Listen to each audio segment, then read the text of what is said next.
अगर इंसान अपने विकारों से मुक्ति पाकर अपने अंदर मानवीय गुणों का समावेश कर ले तो नकारात्मक विचार जीवन से दूर हो जाते हैं। मगर इस लक्ष्य को कैसे प्राप्त किया जाए, यही संदेश दिया प्रजापति ब्रह्म कुमारी ईश्वरीय विश्वविद्यालय के प्रणेता दादा लेखराज जी ने।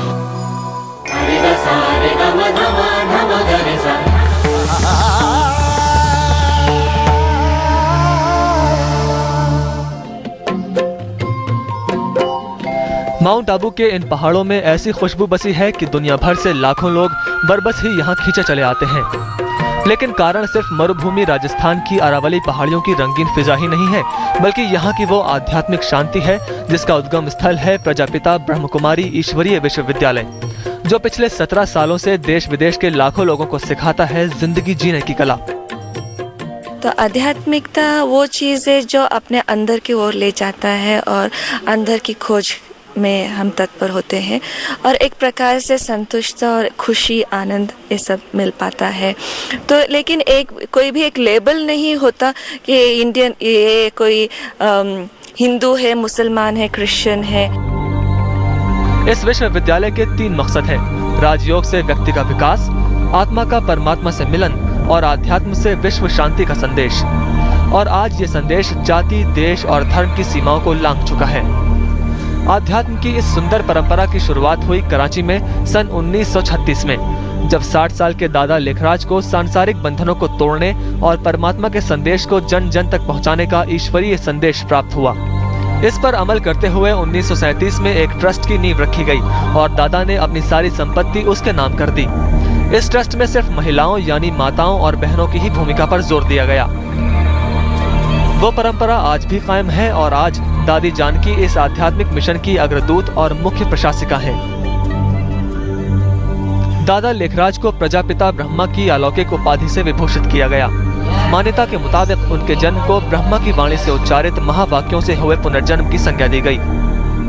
इसलिए हमें कहना पड़ता आप सबको कि कल वो दिन आएगा, आप ये जानेंगे कि हमारा प्यारा भगवान इस दुनिया को परिवर्तन करने लिए ये ईश्वरी विश्वविद्यालय रची है और इसके द्वारा वो स्वर्ग आएगा, उसका नाम है स्वर्ग। 1950 में दादा लेखराज कराची से आबू आए। यहाँ उन्होंने ओम शांति के नाद के साथ अध्यात्म की जो जोत जलाई, इससे कईयों को नई रोशनी मिली और आज भी दुनिया के 90 के ज़्यादा देशों में लाखों लोगों की जिंदगी में इससे बदलाव आ रहा है।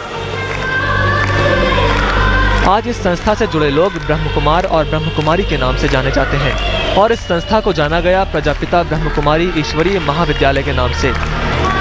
इस आध्यात्मिक संस्था का प्रमुख लक्ष्य है 5 विकारों से मुक्ति पाना, जिसमें काम, क्रोध, लोभ, मोह, अहंकार समझते हैं 5 विकार है, पर 5 विकारों को छोड़े कैसे?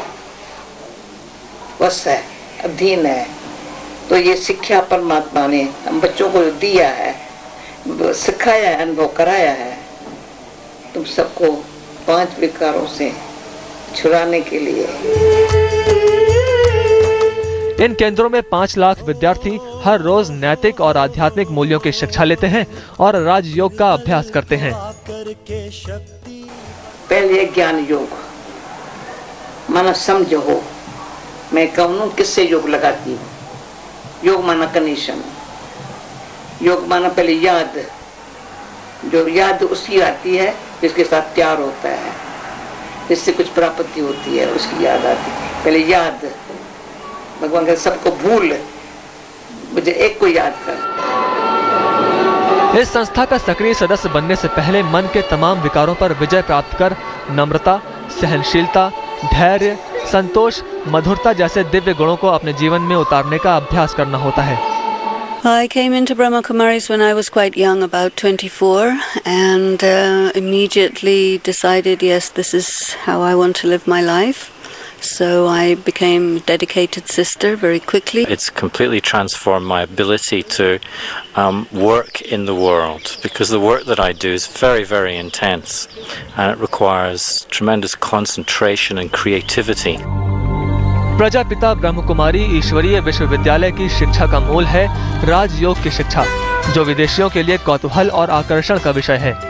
संस्था यही संदेश देती है कि निराकार परमात्मा ही विश्व की सारी आत्माओं के माता भी हैं और पिता भी। हर पल उसी परम ब्रह्म के प्रति प्रेम में डूबे रहना ही राजयोग है।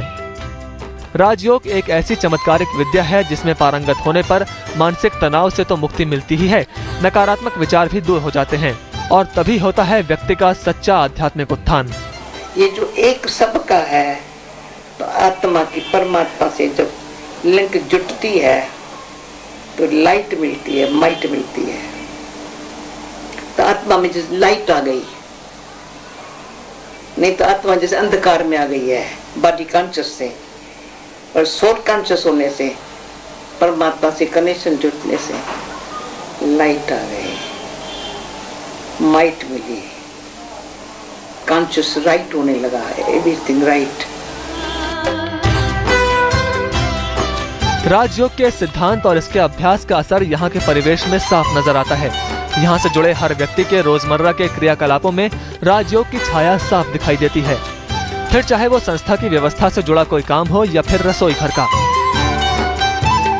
राजयोग ही यहाँ की जीवन प्रणाली को संचालित करने वाली शक्ति है।